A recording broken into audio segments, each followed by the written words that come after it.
Today's job is the wooden gazebo. I'm very excited about this gazebo, and I know I say I'm very excited about most jobs I do, but I actually am, and I can't help it because it's improvements and I like improving, and I want this farm, when I'm done, to look like Better Homes and Garden magazine. So this is what I'm trying to do, but we've got the outdoor gazebo.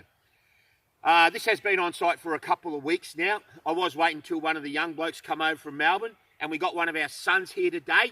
So we'll do a bit of ladder work, and I've got a bit of strength because it's not fair for Lisa to do the overhead roof trusses and work. So got Fletcher here helping me out today, so that'll be great. Another big thing is the weather. It's been a bit cold and windy here lately. The wind makes it a problem when you've got colorbond sheets and roofing, and it becomes a big wind sail and it'll end up in the neighbour's backyard. So we've got a perfect day for it today. And the other thing is, finally, back in Melbourne, when Lisa used to water in the garden, I used to sit under the shade, have a beer, and we would talk, and I'd watch her water, and she was relaxing and I was relaxing.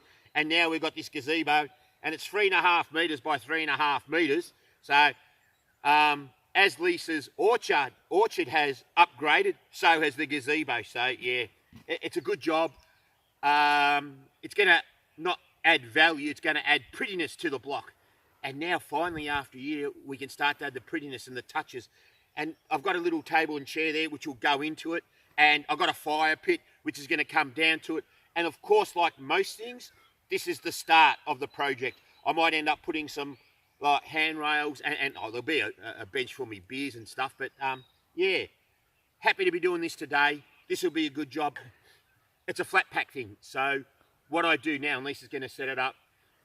Flat packs are quite easy. If you lay it all out, and I never used to, and I used to end up throwing tools across the house, but now I lay it all out, 1 through 10 or A, B through C, whatever. And I sort out all my nuts and bolts, and then I put the nuts and bolts with, say, the roof trusses, and then I put the gables, and I put the screws with the gables. And once I spend, it feels as if you're going nowhere at the start, but if you sort it out on the ground here, it's then very easy to carry it over there. So it's not going to be challenging at all. Famous last words, but no, looking forward to getting into it.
Here we are, finished the gazebo. Overall, very, very happy with it. There was a few little things. I installed one of the edge beams with the truss notch upside down, so I only had to undo 5 bolts and flip that around. That was a 2-minute thing. And then my diagonals, I'm not going to tell you how much they're out by because I don't want to cop the internet keyboard warrior thrashing, but I knew my diagonals were out by a little bit. I left them out by a little bit, and that just made putting on my roofing sheets a little bit harder. But all in all, 1 notch upside down, and my diagonal's not perfect, but well within tolerance. So that's it. Here's the Bunnings gazebo built, and finally now down our orchard, after a solid year, we now have shade. So this hat, I don't need this anymore. Yibbity yibbita. Sorry, I couldn't resist because that's what he would have done. But here we are. And I haven't told Lisa yet. What I'm thinking is, I've got a whole lot of rocks on the place, and I've seen this on a few of these gazebos before. What they do, they come up about this high, and they build the rock wall around it. And because I'm on a bit of a slope here, there's flush. That's what I need to pack it up to get it level. I'll be able to manipulate the rocks a little bit to finish it off and just take it to the next level. But here is our gazebo in the orchard finished. I don't need a hat. I don't care about the rain no more. I don't care about the sun. Time for us to have a drink. And thank you, Fletcher. Awesome work. Couldn't have done it without you. Thanks, Fletchy.